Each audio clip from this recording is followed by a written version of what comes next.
broadcast. The broadcast is now starting. All attendees are in listen-only mode.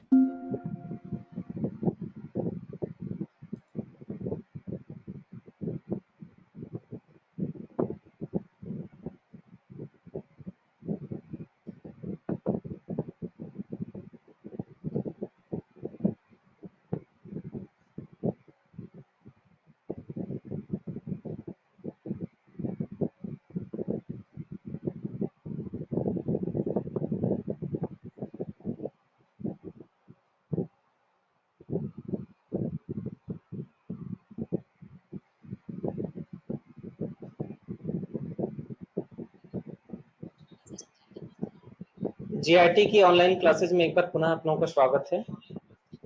अभी हम लोग basic concept of financial accounting पढ़ रहे हैं और आज की क्लास मुख्य रूप से आधारित होगी दो कॉन्सेप्ट पर। कौन से हो कॉन्सेप्ट? सबसे पहला कॉन्सेप्ट हमारा है लीगल एस्पेक्ट कॉन्सेप्ट और दूसरा है एक्रूअल कॉन्सेप्ट। इन दोनों में एक्रूअल कॉन्सेप्ट हमारा बहुत ही इम्पोर्टेंट होता है, क्योंकि जब हम फाइनल स्टेटमेंट प्रिपेयर करते हैं तो इस कॉन्सेप्ट के अनुसार ही हमको फाइनल स्टेटमेंट्स प्रिपेयर करने होंगे। तो चलिए समझते हैं सबसे पहले लीगल एस्पेक्ट कॉन्सेप्ट क्या है।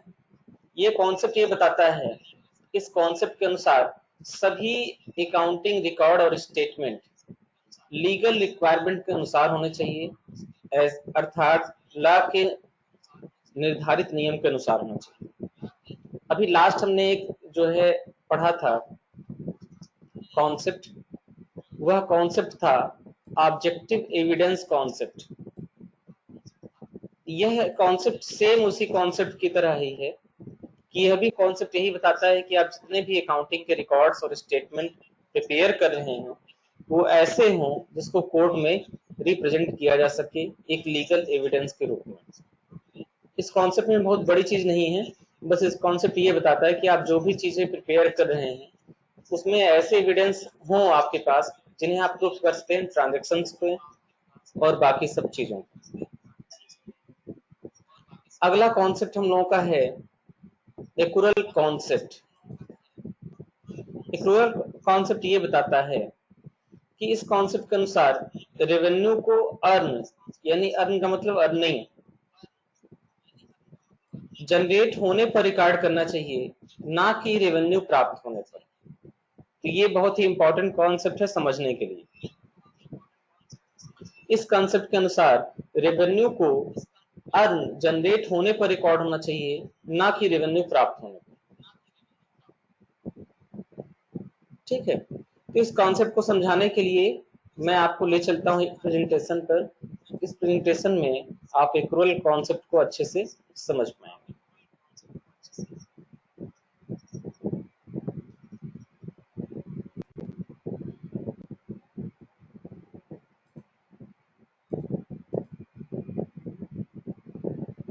देखिए, अकाउंटिंग के बेसिकली दो सिस्टम प्रेजेंट किए जाते हैं। एक सिस्टम हम लोगों का कहलाता है कैश सिस्टम और दूसरा सिस्टम हमारा कहलाता है एक्रूअल सिस्टम, जिसमें से हम एक्रूअल सिस्टम को ही फॉलो करते हैं।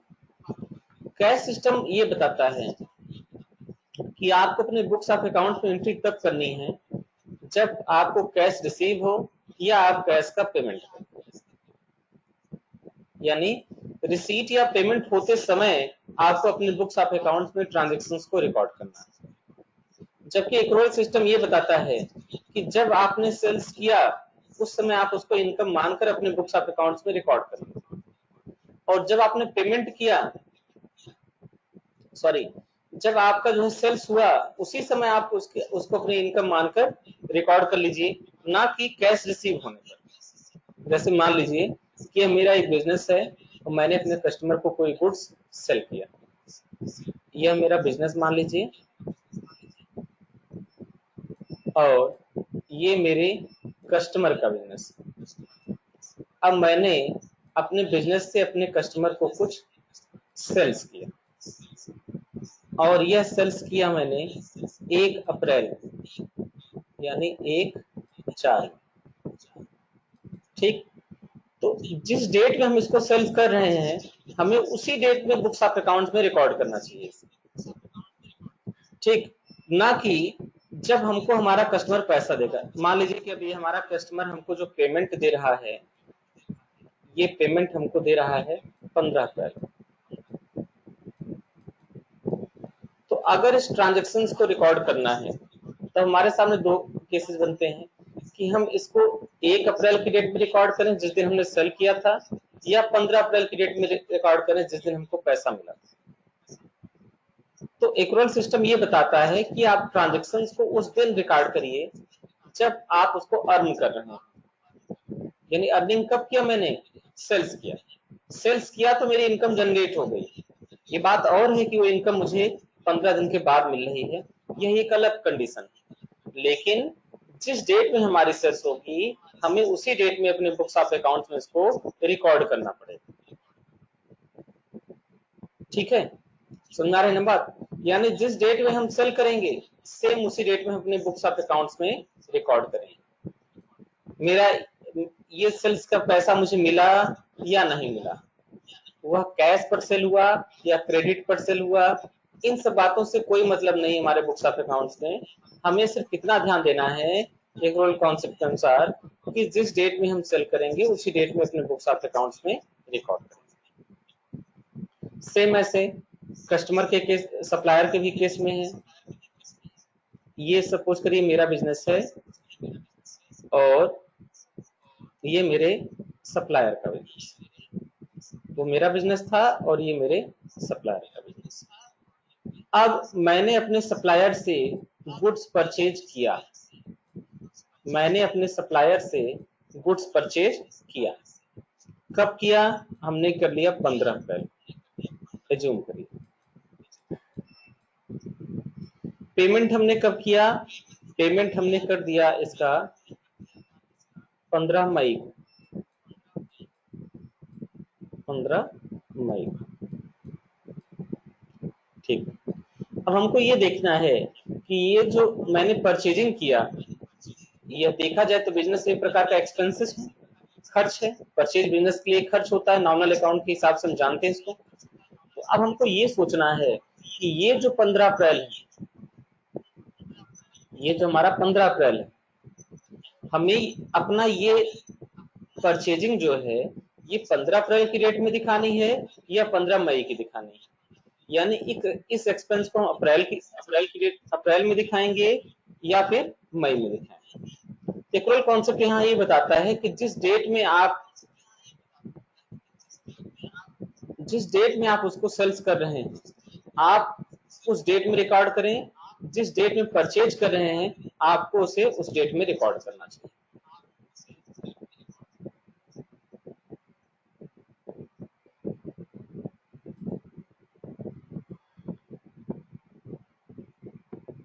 आ रही बात समझे ना कि हम अपने ट्रांजेक्शन्स को तब रिकॉर्ड करेंगे जब वो एक्चुअल अकर हुए। ठीक, उस डेट में नहीं कि जिस डेट में हमको पेमेंट मिल रहा है या जिस डेट में हम किसी को पेमेंट दे रहे हैं। ये हमारा बताता है एक्रूअल सिस्टम। चलिए सब एग्जांपल पे भी ध्यान दीजिए। सपोज करिए कि मैं एक सर्विस प्रोवाइडर हूं और मैं किसी दूसरी कंपनी को सर्विस देता हूं।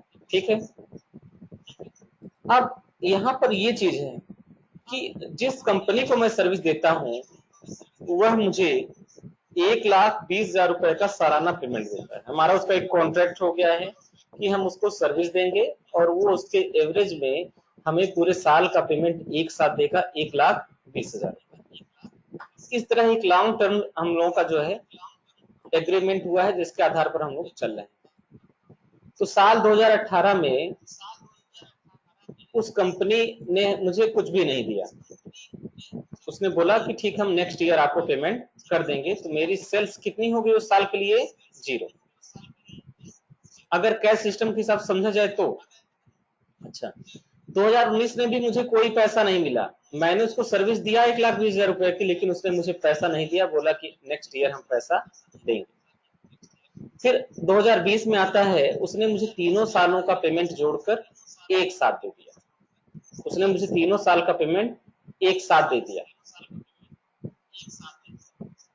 ठीक, तो इस तरह 2018 का 1,20,000, 2019 का 1,20,000 और 2020 का 1,20,000 रुपए, ये तीनों हमको एक साथ रिसीव हो गए, यानी टोटल अमाउंट हमको रिसीव हुआ 3,60,000 रुपए। अब क्वेश्चन ये उठता है कि हम अपनी बुक्स ऑफ अकाउंट्स को कैसे प्रिपेयर करें।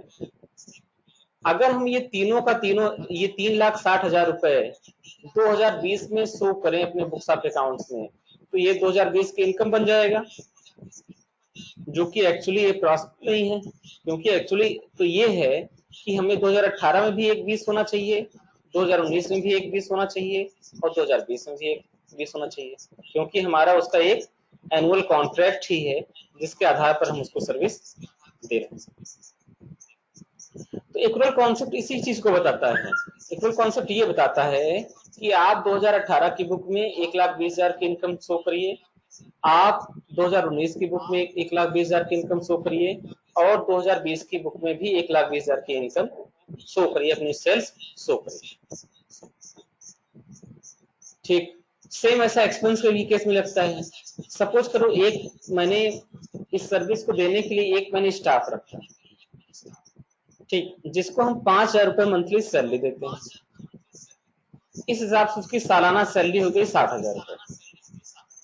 उस एम्प्लॉय ने हमसे बोला कि ऐसा है सर, हमको 3 महीने की एडवांस सैलरी दे दीजिए, तो मैंने उसको 3 महीने की एडवांस सैलरी दे दी, तो 60,000 रुपए सालाना के हिसाब से 3 साल की जो सैलरी उसकी होगी वो हो जाएगी 1,60,000 रुपए। तो 2018, 19 और 20 की एडवांस सैलरी मैंने उसको 2018 में दे दी। अब क्वेश्चन ये उठता है कि इस एक्सपेंस को मैं इक्वल डिवाइड करूं या मैं उसको एक ही हिसाब में दिखाऊं। तो कैश सिस्टम ये बताता है कि जब आपने कैश पेमेंट किया तो उसको उसी डेट में रिकॉर्ड कर लीजिए। लेकिन सोचिए कि अगर हम 2018 में ही 1,80,000 रुपए अपना एक्सपेंस दिखा देंगे, तो जो मेरा नेट प्रॉफिट या नेट लॉस बनेगा वो तो माइनस में आ जाएगा, क्योंकि 2018 मेरी अर्निंग तो कुछ हुई नहीं और एक्सपेंस मैंने 1,80,000 रुपए का कर दिया, यानी जो मेरा प्रॉफिट आएगा वो माइनस 1,80,000 रुपए आएगा। माइनस 1,80,000 होने का मतलब कि वो लॉस हो जाएगा, तब तो ये लॉस की बैलेंस शीट बन जाएगी, ये भी पॉसिबल नहीं है।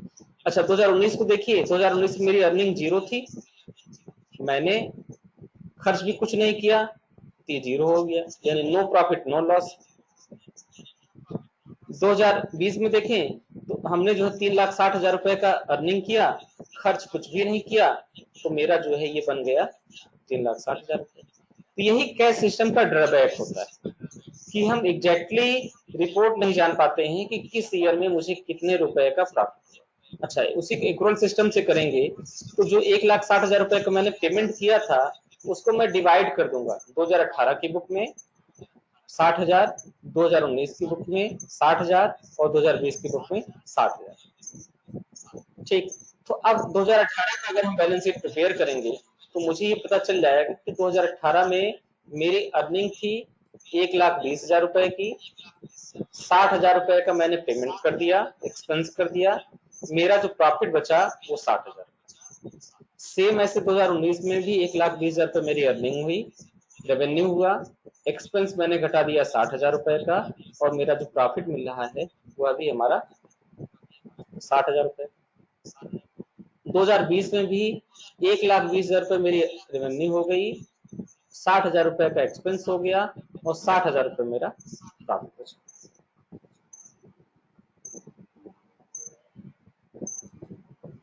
समझा रहा ना? तो इस तरह से अगर देखा जाए तो अब तीनों सालों को मिलाकर, यानी तीनों फाइनेंशियल ईयर को मिलाकर हमने जो है टोटल 60,000, 60,000, 60,000, यानी टोटल 1,80,000 रुपए का रेवेन्यू। कैश सिस्टम में देखेंगे तो भी आप देखिए 2020 में आपको 3,60,000 रुपए का फायदा हुआ था और उसमें आपने 1,80 का एक्सपेंस कर दिया था। 3,60,000 में से जब 1,80 हटा देंगे तो आपका 1,80 बचेगा। तो कैश सिस्टम का जो बिल्कुल फाइनल रिजल्ट बन रहा है और एक्रुअल सिस्टम का जो फाइनल रिजल्ट बन रहा है वो बिल्कुल इक्वल है, बराबर है। बट अगर हमें ये पता करना हो कि 2018 में कितना फायदा हो, 19 में कितना फायदा हो, 20 में कितना फायदा हुआ, तो यह कैश सिस्टम के थ्रू एग्जैक्टली नहीं निकल पा रहा है, एक्यूरेसी के साथ नहीं निकल रहा है। जबकि एक्यूरल सिस्टम हमको बता रहा है कि हमारा 2018 में भी 60,000 का फायदा हुआ, 2019 में भी 60,000 का फायदा हुआ और 2020 में भी 60,000 का फायदा हुआ। इस तरह तीनों साल में हमारा 60,000 रुपए का प्रॉफिट हुआ। क्लियर हो रहा ना? तो यही मेन बेनिफिट है एक्यूरल सिस्टम का। चलिए वापस चलते हैं हम लोग अपने नोट्स की तरफ।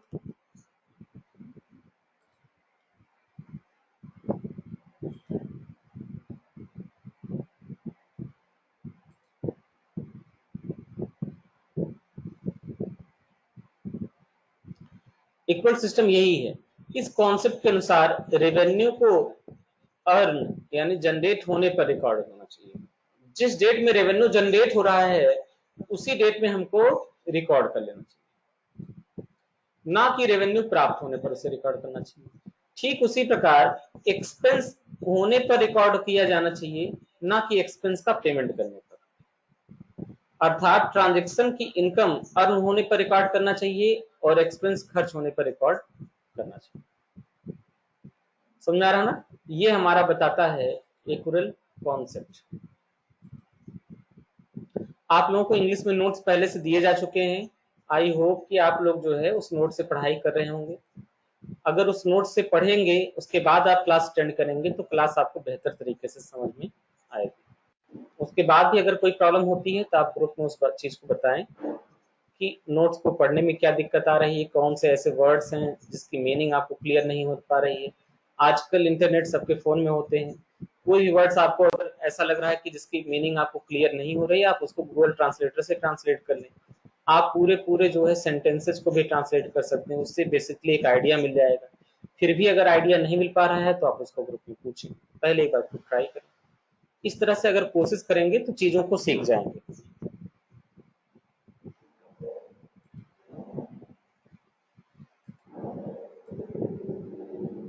अब हम लोगों को आगे बढ़ना है, नेक्स्ट टॉपिक स्टार्ट करना है। नेक्स्ट टॉपिक हम लोगों का है टाइप्स ऑफ अकाउंट, अकाउंट के प्रकार। और ये टॉपिक मोस्ट इंपॉर्टेंट टॉपिक है, क्योंकि इसी टॉपिक के आधार पर आगे के सारे नियम, सारी चीजें होनी। पूरा का पूरा अकाउंटेंसी इसी नियम पर आधारित होता है। तो टाइप्स ऑफ अकाउंट्स का मतलब होता है कि हमारे बिजनेस में अकाउंट्स के प्रकार। ठीक, हमारे बिजनेस में अकाउंट कितने प्रकार के होते हैं, अकाउंट क्या होता है, ये फर्स्ट डे के लेक्चर में आप लोगों को बताया गया था, पहले दिन की क्लास में बताया गया था। अब हम लोगों को ये समझना है कि अकाउंट्स कितने प्रकार के होते हैं। तो हमारे बिजनेस में अकाउंट्स 3 प्रकार के होते हैं, एक पर्सनल अकाउंट, दूसरा रियल अकाउंट और तीसरा नॉमिनल अकाउंट। अब ये तीनों अकाउंट्स को हमें अच्छी तरीके से प्रिपेयर, ये इसका एक चार्ट बनाया गया है। इस चार्ट के माध्यम से आप अकाउंट्स को अच्छी तरीके से समझ पाएंगे।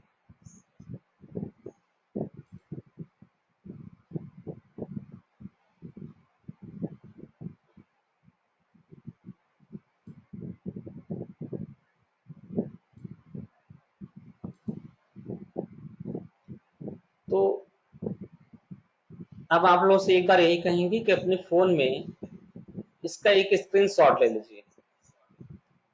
ठीक, फिर इसको अपनी कॉपी पर आप लोग नोट कर लीजिएगा। नोट करने के बाद आज की डेट में आपको इससे प्रिपेयर कर लेना है, इसको बिल्कुल रट लेना है। जैसे बचपन में आप लोगों ने गिनती रटी होगी, पहाड़ा रटा होगा, ठीक, केमिस्ट्री में आवर्त सारणी रटी होगी, सेम उसी तरीके से ये जितना भी नियम आपके सामने स्क्रीन पर दिख रहा है, एक बार उसका स्क्रीनशॉट ले लें, जिससे वो चीजें आपकी क्लियर हो जाए। सिर्फ आपको ये जो चार्ट बनाया गया है ना, ये चार्ट रटना है, यहां से लेके यहां तक और यहां से लेके यहां तक। ये जो पूरा चार्ट दिख रहा है ना, golden rule of accountancy, personal account, real account और नॉमिनल अकाउंट, ये जो दिख रहा है, ये पूरा का पूरा आपको रट लेना। जब ये सारी चीज आप रट लेंगे तो आपको कल की क्लास और बेहतर तरीके से समझ में आ जाएगी। अब यहीं से एक्चुअल में हम लोग की अकाउंटेंसी स्टार्ट हो रही है, कॉन्सेप्ट अब समाप्त हो रहा है। अब हम लोग नियम को समझेंगे, फिर ट्रांजेक्शन को रिकॉर्ड करना समझेंगे। तो चलिए सब थोड़ा सा जूम कर दे रहे हैं जिससे चीजें आप लोगों को साफ साफ दिखाई दे।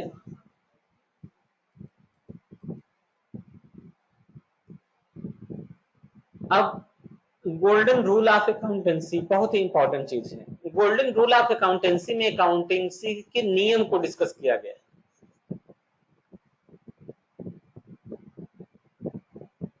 इसमें एक्चुअली दो टॉपिक है, एक तो है खातों के प्रकार और उन पर लगने वाले नियम के बारे में, टाइप्स ऑफ अकाउंटेंसी, एंड उस पर इस्तेमाल होने वाले कौन कौन से रूल हैं, उन रूल्स के बारे में। सब अकाउंटेंसी का गोल्डन रूल ये बताता है कि खाते हमारे 3 प्रकार के होते हैं, पर्सनल अकाउंट, रियल अकाउंट और नॉमिनल अकाउंट। ठीक। अब पर्सनल अकाउंट में कौन कौन से खातों को शामिल किया गया है? पर्सनल अकाउंट में किसी व्यक्ति का खाता, यानी किसी पर्सन का अकाउंट रखा जाता है, इसलिए मैंने हिंदी में भी ट्रांसलेट करके लिख दिया किसी व्यक्ति का खाता। जैसे राम का अकाउंट, रहीम का अकाउंट, श्याम का अकाउंट, मोहन का अकाउंट, ये सारे हमारे जो है पर्सनल अकाउंट के अंतर्गत आएंगे। दूसरा अकाउंट है इंस्टीट्यूट का अकाउंट। इंस्टीट्यूट का अकाउंट मतलब किसी संस्था का खाता। संस्था चाहे किसी प्रकार की, संस्थाओं में कौन कौन सी चीजें आती हैं, जैसे बैंक मेरा देखा जाए तो एक फाइनेंशियल इंस्टीट्यूशन, विद्यालय एक एजुकेशनल इंस्टीट्यूशन है, मंदिर हो गए, मस्जिद हो गए, ये सारे जो हमारे रिलीजियस इंस्टीट्यूशंस हैं, धार्मिक संस्थाएं हैं। तो संस्था का मतलब ऐसा नहीं कि जहाँ पे स्कूल हो, कॉलेज हो, पढ़ाई, उसी को संस्था नहीं कहते। संस्थाएं बहुत प्रकार की होती हैं, तो सभी संस्थाओं को इसके अंतर्गत रखा गया, चाहे फाइनेंशियल इंस्टीट्यूशंस हैं, चाहे रिलीजियस हैं या एजुकेशनल, किसी भी प्रकार के। इसके अलावा भी बहुत प्रकार के होते हैं, किसी प्रकार की संस्था अगर है तो उसे इसी कैटेगरी में मानकर चला जाए। अगला चीज है फर्म का अकाउंट। फर्म का मतलब होता है दुकान, किसी दुकान का जो खाता होता है वह भी फर्म अकाउंट के अंतर्गत ही आता है। जैसे एग्जांपल मान लीजिए अमित ट्रेडर्स अकाउंट आदि। किसी कंपनी का अकाउंट, किसी कंपनी का खाता, जैसे एचपी इंडिया प्राइवेट लिमिटेड। ठीक, यानी फर्म का ही एक बड़ा रूप कंपनी है। व्यापार फर्म भी करती है, व्यापार कंपनियां भी करती हैं, लेकिन जब किसी फर्म का स्केल बड़ा हो जाता है तो अपना वो कंपनी का रजिस्ट्रेशन करा के कंपनी में कन्वर्ट हो जाता है। ठीक है। उसके बाद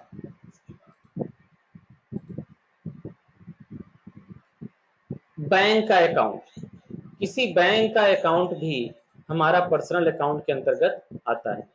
जितने भी बैंक हैं, ठीक, चाहे वो प्राइवेट सेक्टर के बैंक हो चाहे गवर्नमेंट सेक्टर के बैंक, सभी बैंकों को बैंक अकाउंट मानकर ही कंसीडर किया जाएगा।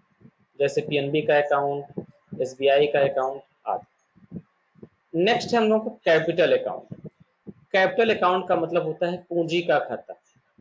कैपिटल अकाउंट का मतलब पूंजी का खाता।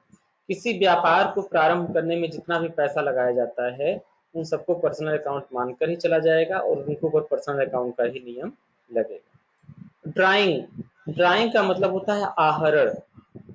व्यापार का मालिक अपने निजी खर्च के लिए बिजनेस से जितना पैसा निकालता है वह उसका आहरण कहलाता है और उसका अकाउंट भी हमको ड्राइंग अकाउंट के अंतर्गत रखा जाता है। अगला है प्लेस का अकाउंट। प्लेस का अकाउंट मतलब स्थान का खाता। जैसे एक कंपनी की अगर कई सारी ब्रांच हो तो सारी ब्रांच के बुक्स ऑफ अकाउंट्स अलग मेंटेन करने के लिए उसको ही पर्सनल अकाउंट में ही रखा जाए। अब सबसे इंपॉर्टेंट चीज है इस पर्सनल अकाउंट पर लगने वाला यह नियम। पर्सनल अकाउंट का नियम बहुत सिंपल है। अगर कोई गिवर है, गिवर का मतलब देने वाला है, तो आप उसको क्रेडिट करेंगे, और अगर कोई रिसीवर है, पाने वाला, तो उसको डेबिट करेंगे। जैसे एग्जांपल मान के चलिए, ये मेरा बिजनेस है और ये राम है। ठीक, अब ध्यान समझिए, राम एक पर्सन है, राम एक पर्सन है, व्यक्ति है, और हमने शुरू में बताया था किसी पर्सन का खाता जो है पर्सनल अकाउंट कहलाता है। अब राम ने मेरे बिजनेस को पैसा दिया, ठीक, राम ने बिजनेस को पैसा दिया, यानी राम ने मुझे पैसा दिया, तो राम यहाँ पर देने वाला हो गया, हम उसको क्रेडिट कर लेते हैं। इसका मतलब ये।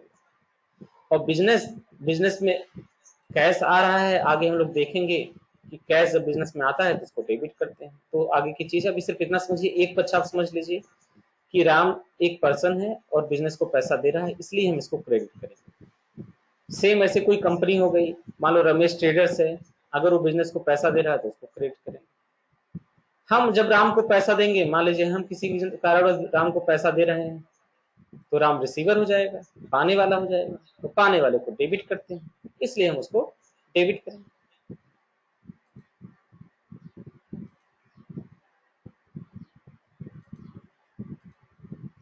अगले टॉपिक पर चलते हैं। अगला टॉपिक हम लोगों का है रियल अकाउंट। रियल अकाउंट ये बताता है बिजनेस में जो भी एसेट्स होते हैं, संपत्तियां होती हैं, उनसे रिलेटेड खाते होते हैं रियल अकाउंट में। जैसे लैंड का अकाउंट, लैंड का मतलब जमीन, भूमि या जमीन का खाता जो है लैंड अकाउंट कहलाता है। बिल्डिंग का अकाउंट, भवन का खाता, ये भी बिल्डिंग अकाउंट भी एक प्रकार का रियल अकाउंट।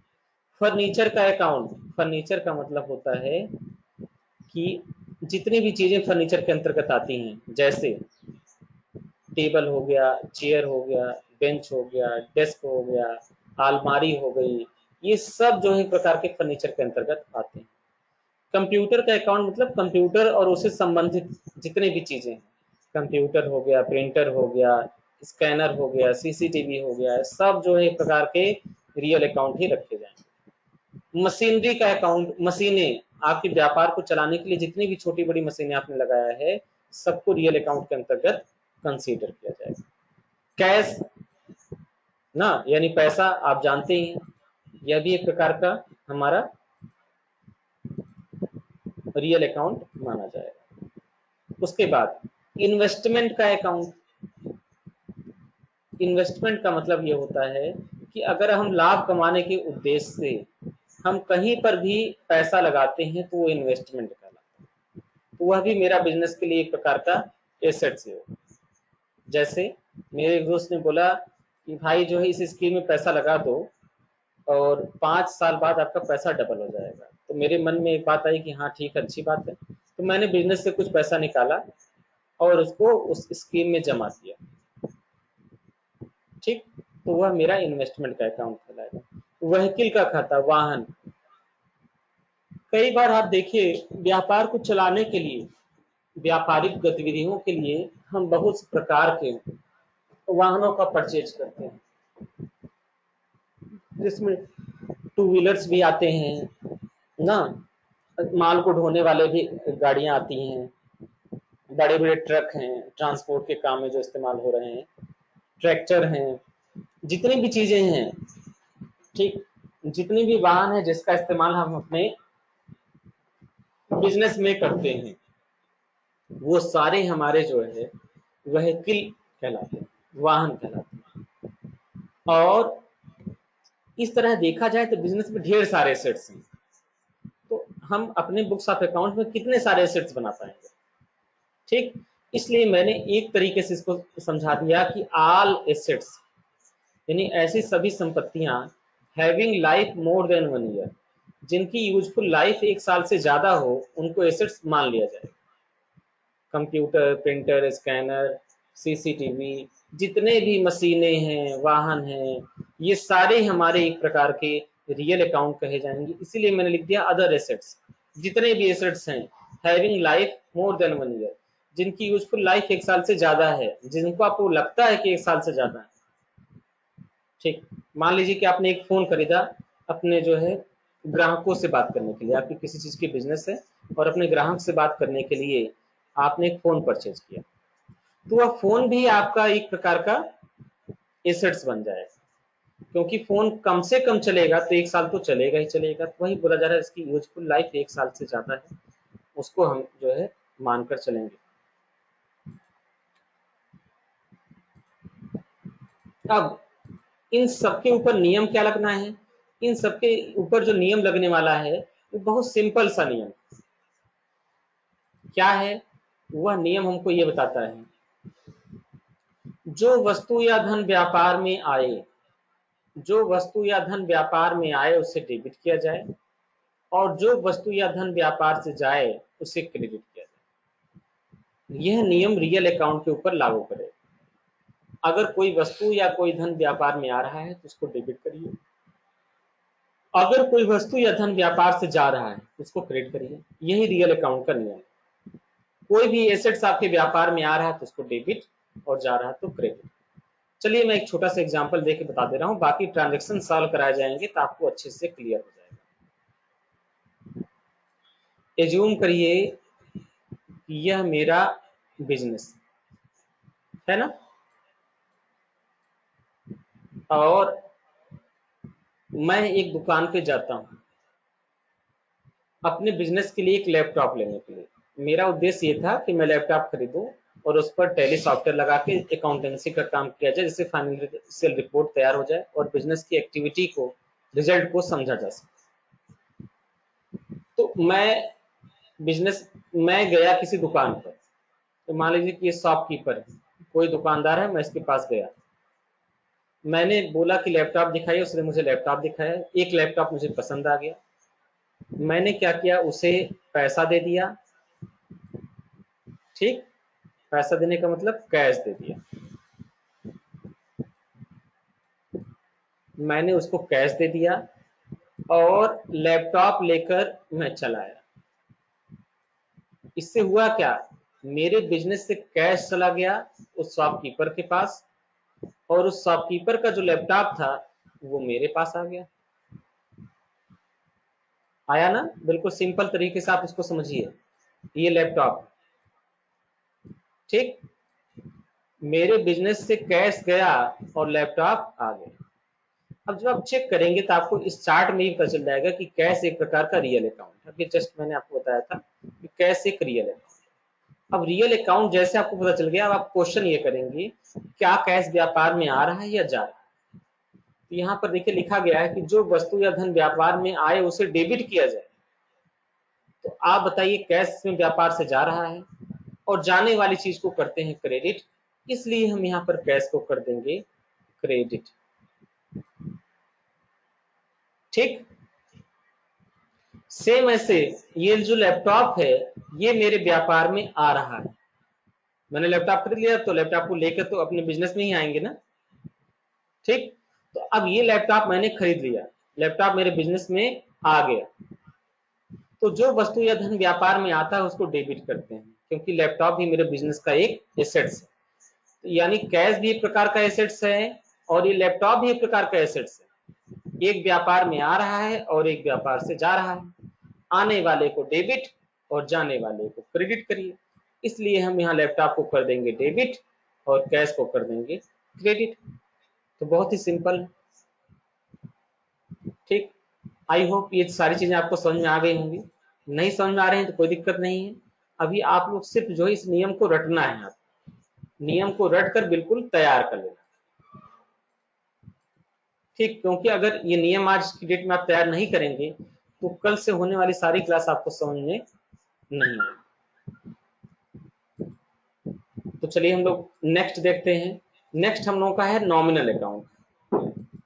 नॉमिनल अकाउंट में हमारे क्या क्या चीजें होती हैं। नॉमिनल अकाउंट में इनकम है, एक्सपेंस है, प्रॉफिट है, लॉस, यानी आय हो गया, लाभ हो गया, व्यय हो गया और हानि हो गया। इनकम का मतलब आय, प्रॉफिट का मतलब लाभ, एक्सपेंस का मतलब व्यय और लॉस का मतलब हानि। आय, व्यय, लाभ, हानि से जुड़े जितने भी खाते होते हैं वो सारे खाते हमारे कहलाते हैं नॉमिनल अकाउंट। नॉमिनल अकाउंट क्या है, फिर से सुनिए। आय, व्यय, लाभ और हानि, इन सबसे संबंधित जितने भी अकाउंट्स होते हैं वो सारे अकाउंट्स हमारे नॉमिनल अकाउंट कहलाते हैं। जैसे सैलरी का अकाउंट, मैंने किसी को सैलरी दिया, वेतन दिया, तो उसका अकाउंट। एडवर्टाइजमेंट का मतलब होता है प्रचार प्रसार संबंधी खाता। रेंट का अकाउंट, हमने किसी को रेंट दिया, किराया दिया। वेजेज, मजदूरी। पोस्टेज का मतलब होता है डाक खर्च। इंटरेस्ट का मतलब होता है ब्याज। परचेज का मतलब होता है क्रय। ये सारे अकाउंट हमारे नॉमिनल अकाउंट के अंतर्गत आएंगे। आप इस तरह से देखेंगे तो आपके बिजनेस में बहुत प्रकार के अकाउंट हैं जो संबंधित होते हैं आय से, व्यय से, लाभ से और हानि से। तो उसके बाद पोस्टेज का मतलब होता है डाक खर्च, इंटरेस्ट का मतलब होता है ब्याज, परचेज का मतलब होता है क्रय, सेल्स का मतलब होता है विक्रय और कमीशन का मतलब होता है कमीशन का अकाउंट जो आपको किसी सुविधा के रूप में पैसा प्राप्त हो। तो केवल इतने ही ये 9 अकाउंट ही नॉमिनल के अंतर्गत नहीं आते हैं। मैंने जस्ट एग्जांपल के लिए आपको बताया है, 9 एग्जांपल आपको दिए गए। जितने भी खाते होंगे यानी हम बोल सकते हैं all income and expense related account, all profit and loss related account, इसलिए ऊपर ही मैंने लिख दिया आय, व्यय, लाभ और हानि से संबंधित खाते। जो एक खाता संबंधित है आय से, व्यय से, लाभ से और हानि से, वो है हमारा नॉमिनल अकाउंट। इसका सिस्टम क्या है, व्यय को और हानि को डेबिट करना है और आय को, लाभ को क्रेडिट करना है। ठीक है, तो ये सारे नियम आपको एकदम रट कर तैयार कर लेने हैं। आज आप लोगों के पास पूरा समय है, आज की डेट में आप सारी चीजों को रट लीजिए। ठीक, अगर किसी चीज में कोई डाउट्स है तो आपने अपने ग्रुप में आप लोग पूछिए और हर संभव आपके सवालों का जवाब दिया जाएगा। और दूसरी चीज, सबसे बड़ी समस्या, आप लोग ग्रुप में फालतू बातें करते हैं, हाय करते हैं, हेलो करते हैं, तुम कौन हो, मैं कौन हूँ, ये सब अगर करना है तो आप लोग ग्रुप को एग्जिट कर जाइए। ठीक, फिर आराम से आप लोग हाय हेलो करिए, मुझे कोई परेशानी नहीं है। लेकिन ग्रुप में रहकर अगर आप लोग ऐसे करेंगे तो ग्रुप से निकाल दिया जाएगा, और कल मैंने बहुत सारे लोगों को निकाला भी। ठीक है, तो ग्रुप की मर्यादा का आप ध्यान नहीं रखेंगे तो सीधे हम एक ही काम हमारा है, ग्रुप से बाहर कर देना। उसके बाद ऑनलाइन क्लास आप कैसे करेंगे, आपका रिवीजन होगा कि नहीं होगा वो नहीं। एक बार ग्रुप से निकाल दिया तो फिर दोबारा ग्रुप में जोड़ेंगे नहीं। सुविधा के लिए आप लोगों को हम लोग इतनी मेहनत करके आपको ऑनलाइन पढ़ा रहे हैं, सिर्फ इस सुविधा के लिए कि आप जो चीजें पुरानी पढ़े हैं वो भूलें ना, एक रिवीजन चलता रहे, एक सिलेबस का फ्लो बना रहे। अगर उस सुविधा का आप जो है मजाक बनाएंगे, उस सुविधा का दुरुपयोग करेंगे तो बस मेरे पास एक ही कंडीशन है, मैं ग्रुप से आप लोगों को बाहर निकाल दूंगा। मैं ग्रुप से बाहर निकाल दूंगा तो दूसरा कोई आपको ग्रुप में जोड़ेगा नहीं। इसलिए विशेष रूप से आप लोगों से कह रहे हैं, अगर आपको पढ़ना है तो आराम से ग्रुप में रह के शांति से पढ़िए। कुछ पूछना है तो अवॉइड करिए ग्रुप में पूछने से, आपको पर्सनल चैट पर आके मुझसे पूछ लीजिए, मैं जवाब दूंगा। ग्रुप में बहुत ज्यादा कन्वर्सेशन होने पर बाकी बच्चों को दिक्कत होती है, जो पढ़ने वाले हैं उनके लिए बहुत दिक्कत होती है। इसलिए से बार बार आप लोगों से कह रहे हैं कि ग्रुप में आप लोग शांति बनाए रखें। जो क्वेश्चंस डाउट्स आ रहे हैं केवल उन क्वेश्चंस और डाउट्स को पूछें। जो चीज आप खुद सर्च करके पढ़ सकते हैं उसको सर्च करके पढ़ें। ठीक है, तो उम्मीद है आज की क्लास आप लोगों को समझ में आई होगी। पहले एक बार कुछ क्वेश्चंस देख लेते हैं, किन लोगों के क्या क्या क्वेश्चन आए। सुबह तो सबसे पहले गुड मॉर्निंग आया है पुनीता पाल का, संदीपा कुमारी का। अभय गुप्ता बोल रहे हैं what is the meaning of NLNP। NL का मतलब होता है नेट लॉस, NP का मतलब नेट प्रॉफिट। बैजू कुमार सिंह बोल रहे हैं सर थोड़ी दिक्कत हो रही नोट्स पढ़ने में। देखिए, नोट्स इंग्लिश में देने का मेन उद्देश्य यही था कि इसी बहाने आप लोग इंग्लिश भी सीख जाएंगे, इंग्लिश के नए नए वर्ड सीखेंगे। कोई वर्ड्स, अभी तो पर्याप्त समय आप लोगों के पास है, दिन भर घर ही पे रहना है आप लोगों को। जो वर्ड्स नए नए अगर आपको मिल रहे हैं उस वर्ड्स को आप गूगल पे सर्च करें, उसको देखें कि उसका एग्जैक्ट मीनिंग क्या है। उसके बाद नहीं समझ में आ रहा है तो हमसे पूछें, हम आपको बताएंगे। सर रियल अकाउंट में 1 साल का मतलब क्या है? साल का मतलब देखिए, चाहे रियल अकाउंट में बोला जाए चाहे पर्सनल अकाउंट बोला जाए, साल का मतलब होता है फाइनेंशियल ईयर, जिसका मतलब होता है कि 1 अप्रैल से 31 मार्च तक की, यानी 1 अप्रैल 20 से 31 मार्च 21 एक साल हो गया।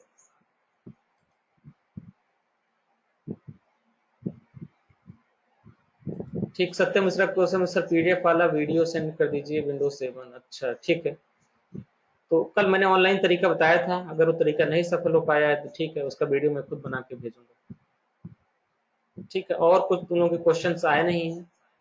ठीक है, आप लोगों के साथ जो भी लोग ऑनलाइन नहीं पढ़ाई कर रहे हैं उनको ऑनलाइन पढ़ाई करने के लिए प्रेरित करिए, क्योंकि लॉकडाउन की पोजीशन क्या है, कैसे, कुछ कहा नहीं जा सकता।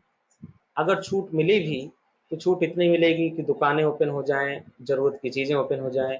हमें ये लग रहा है कि जब तक कोरोना, ये मेरा पर्सनल अनुभव मेरा ये कह रहा है कि जब तक कोरोना जो है पूरी तरीके से खत्म नहीं हो जाएगा तब तक गवर्नमेंट स्कूल, कॉलेज और कोचिंग के लिए परमिशन नहीं देगी। इसलिए आप लोगों से यही निवेदन है कि आप लोग ऑनलाइन पढ़ाई रखिए। और एक जानकारी से आप लोगों को बता दें, बाकी लोगों से भी आप लोग शेयर कर दीजिएगा कि जो सिलेबस का रिवीजन हम ऑनलाइन चला रहे हैं वह ऐसा नहीं कि कोचिंग खुलेगा तो फिर दोबारा हम ऑफलाइन रिवीजन कराएंगे। जो रिवीजन ऑनलाइन क्लास में चल जा रहा है वो चल जा रहा है। ऐसा नहीं होगा कि फिर दोबारा हम फिर रिवीजन कराएंगे। अगर दोबारा रिवीजन कराना ही होता तो ऑनलाइन पढ़ाने की क्या जरूरत। तो कुछ लोग ये सोच कर निश्चिंत हैं, चलिए ठीक है, जब क्लास शुरू होगा तो दोबारा चलेगा। ऐसा कुछ नहीं है, ये सिलेबस आगे बढ़ रहा है, आप लोग ऑनलाइन पढ़ाई करिए। ठीक है, तो बस आज की क्लास अब यहीं पर समाप्त हो रही है। आज की क्लास अटेंड करने के लिए बहुत बहुत धन्यवाद।